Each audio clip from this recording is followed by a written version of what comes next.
I do have a follow-up for you then.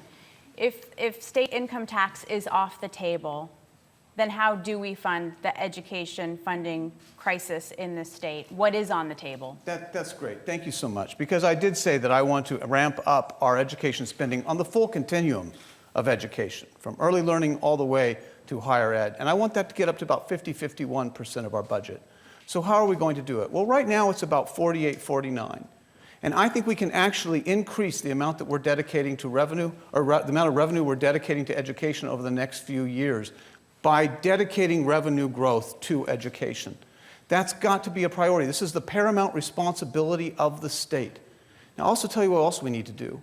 We need to scrutinize how we're currently spending money in the budget.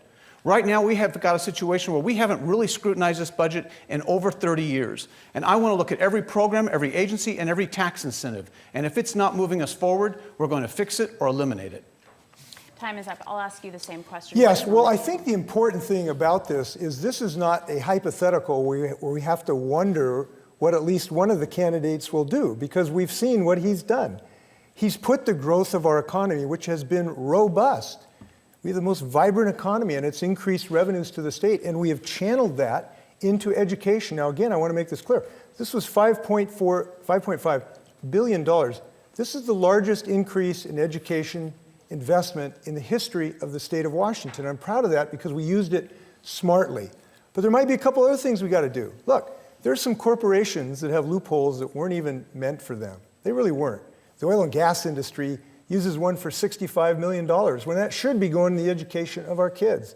Bill opposes to closing that. We got to make some common sense measures in that regard. Because I'll tell you what, here's the consequences of what Bill is telling you. It means you're going to take money out of mental health or out of housing programs and put them in education. We can't do that. It's hard enough. You can't do homework if you don't have housing, a home to live in. So the plan that Bill has won't work. Now, just to clarify, the rules that you both agreed to before this debate was that you would not ask questions or address one another directly, just to clarify that. Thank you. Now, moving along to one of the complaints that we hear consistently and loudly from people all throughout our area is really about traffic and congestion. And quite frankly, people are angry about it. It takes them away from their families. It makes them sacrifice their time just to get around. So can you both tell me, please, what new would you do in this 4-year term? What new would you do in this 4-year term to reduce congestion? Governor Inslee. Well, what first I would do is to stop people from rolling back the transportation infrastructure decisions we've made. And that's a real threat. I think people don't understand this. Once you actually pass something, if the other party or the other governor comes into place, frequently they try to roll back what you've done. So the first thing I would do is to make sure we continue the investments that we made on this large infrastructure package. 200,000 people are going to go to work.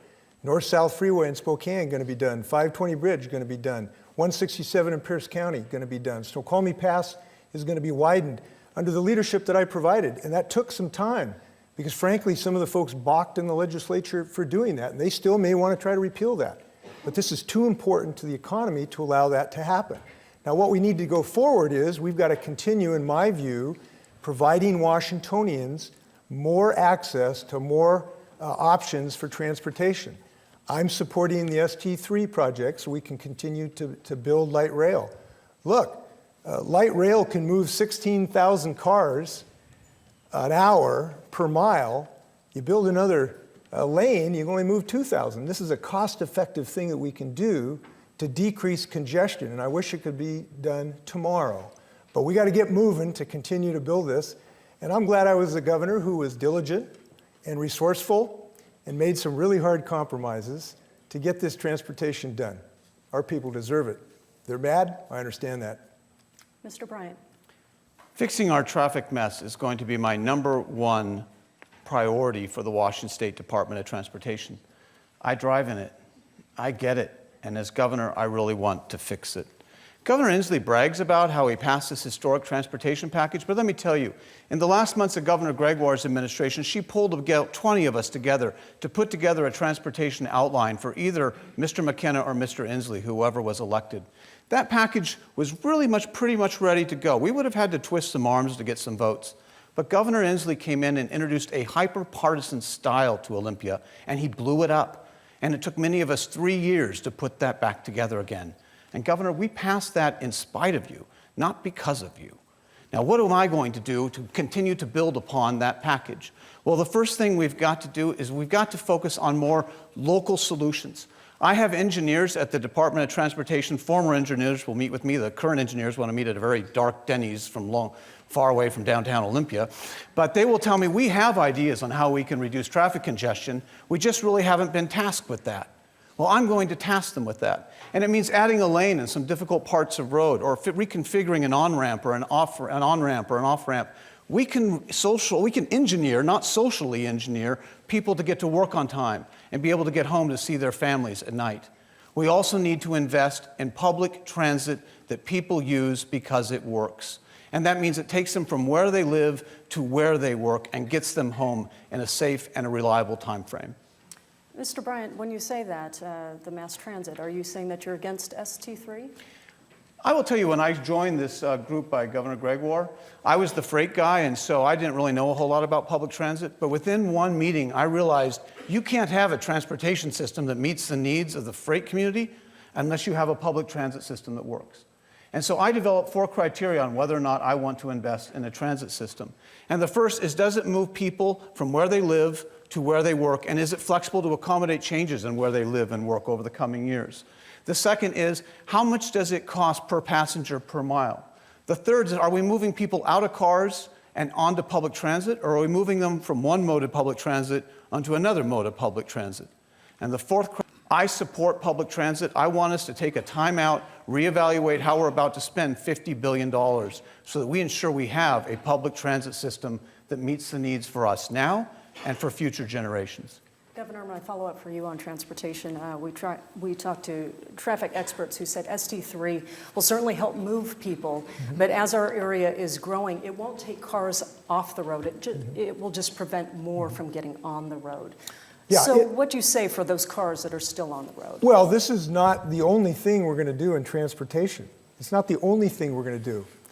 The things Bill talked about, we're doing. Look, I was really happy, I don't know if you noticed or not, but a few weeks ago I was at 405, where I was really happy that because we brought some efficiencies, we were able to build an extra lane on 405 from Bellevue to Linwood by doing what's called shoulder hardening. I was happy to be able to expedite that kind of thing.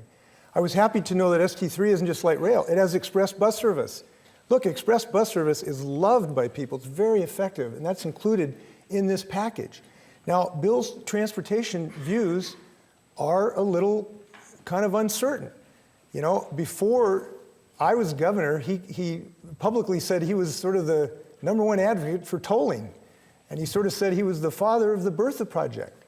And yet for the last year, I've heard him criticizing me about the things that he wanted to create. So his positions on this may change. I'm for building infrastructure. I'm for this state moving forward. And I'll tell you why. We're going to grow. We're going to grow. 65,000 people are moving here because we've got a hot economy. Thank you very much. Thank you. Gentlemen, 2 weeks ago today, a 19-year-old man was killed when a car on I-5 left the road and hit his tent. Mr. Bryant, you've said that you would give local law enforcement the authority to remove homeless camps from state land. Many people feel this is a state responsibility, so aren't you just shifting that to the local level? And what do you believe the governor's role is in addressing homelessness? That's a great question. Thank you for asking it, because this is an issue which is very personal. Before I ran for office, I volunteered here in Seattle at a homeless shelter for men. I was a volunteer night manager. And I learned a great deal about the different causes of homelessness and why different people are homeless. And I volunteered because I really believe that we measure our society and our community by how we treat the most vulnerable in our midst. And I don't think relegating some of the most vulnerable in our midst to the margins of society by enabling them to live in tents, I don't think that's progressive. I think it's cruel. We need to come up with homeless programs that deal with the different reasons people are homeless. And as someone who worked in a shelter, I'm fully aware there are a lot of different reasons. The reasons a veteran is homeless, and there should be no homeless veterans, is very different than the reason why a mom with kids is homeless, or why a 20-year-old who has a home to go to but who's a heroin addict and living in a tent. We need to not just give local law enforcement the authority to clean out these camps, which I think we do, but as a state, and the role of the governor is to pull together mayors and city council members and law enforcement and homeless advocates and come up with a statewide plan so we're not moving the program around, but we actually lift up and help those who are most vulnerable. Governor Inslee will talk about how he has doubled the amount of money spent on homelessness, but we have nothing to show for it. I will measure my compassion by how many people we lift off the streets, not by how much money we're spending. Governor Inslee, your campaign says you have secured $240 million for homelessness during your first term. The one-night count this year showed a 19% increase in the number of people living on the streets in King County, and we know it is not just a problem in King County, it is across the state. Why isn't that money translating into a smaller homeless population, and what would you do in a second term? Look, Trudy and I have been active in this in some time. These are people who, if they get services and reasonable housing, can go back to their families and go back to work. Here's what we're facing. We have people with mental health problems. We have people with addiction problems. But here's something that's really hit us hard in the last 2 years.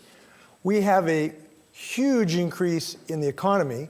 So 65,000 people are moving in Washington State. Guess what? They're driving the rents up. And your 19% figure is amazing because when the rents go up $100 a month, homelessness goes up 18%. So the fact of the matter is we have to produce more low-income housing, and we are doing it. Look, this comes back to this issue. I just don't have a plan. We have action. We've put 2,700 more low-income units online since I've been governor. We've saved 4,000 that were otherwise we're going to go into high-income areas. We are leading the country in rapid rehousing. The country are looking to us. They're going to replicate our rapid rehousing that gets homeless people back into permanent housing quicker. We have had 1,400 veterans get permanent housing, and there were 1,400 veterans homeless when I started. But we have now more veterans homeless because rents have been going through the roof, and I'm glad you pointed it out. This is not just a Seattle problem. And we have passed the Youth Homelessness Act so that we can focus and prioritize our assets on our kids so that they have a place to do homework, and I want to thank Trudy for her leadership on that. Thank you. Mr. Bryant, I wanted to follow up with you and clarify. It sounds like, as a state leader, you're talking about bringing mayors together. I want to know if you do think that the homeless problem is addressed primarily at the local level, and if there's anything specific you can do at the state level other than help people talk about it. No, that's a good question. There is. And I'll tell you, during the beginning of this campaign, I wasn't sure there was. I thought it might be a municipal issue. But as I've moved around this state, I'm realizing this is an issue that mayors all across Washington State are having to deal with. Mayors who have never had to deal with homelessness before, in Auburn, in Federal Way, in Puyallup, in Wenatchee, in Walla Walla, in Vancouver, in Spokane. So if we don't have a governor who will step up and take some leadership on this issue, we're simply going to be moving the problem around. And I'll tell you, while it might be in some cases because rents have gone up, fundamentally, if you have homeless people, we most often have mental health issues or drug addiction issues that need to be dealt with. So in addition to providing low-income housing, we have got to repair a mental health system that under Governor Inslee is in shambles. If I may answer And that question. yeah, Governor Inslee, I'd actually like you to. I wanted to Yes, ask you thank about you. that. You Well, mentioned listen, mental health as well. If we're going to succeed in acting together in a comprehensive way, we do have to have people who fundamentally understand this problem. And I'm concerned because Bill demonstrated really woeful ignorance about this subject last week, and I'll tell you why. 50% of our funds that goes to help homeless people and goes to the communities, so we can build community response, which I totally agree we should do, 50% of it comes from a dedicated fund. It's called the recording fee. You record a document, we pay $40, it goes into homelessness. The Republicans last year tried to kill that and zero that out. They wanted to stop that, cut off 50%. When Bill was asked about that, he didn't even know where this money came from. And unfortunately, even now, has not said that he would maintain this source of funding. Maybe it's this zero-based budgeting that he's talking about. We got to keep our funding going for homelessness. I'm committed to that. We got to make this work. Thank you. May I respond? I think we're out of time on this topic.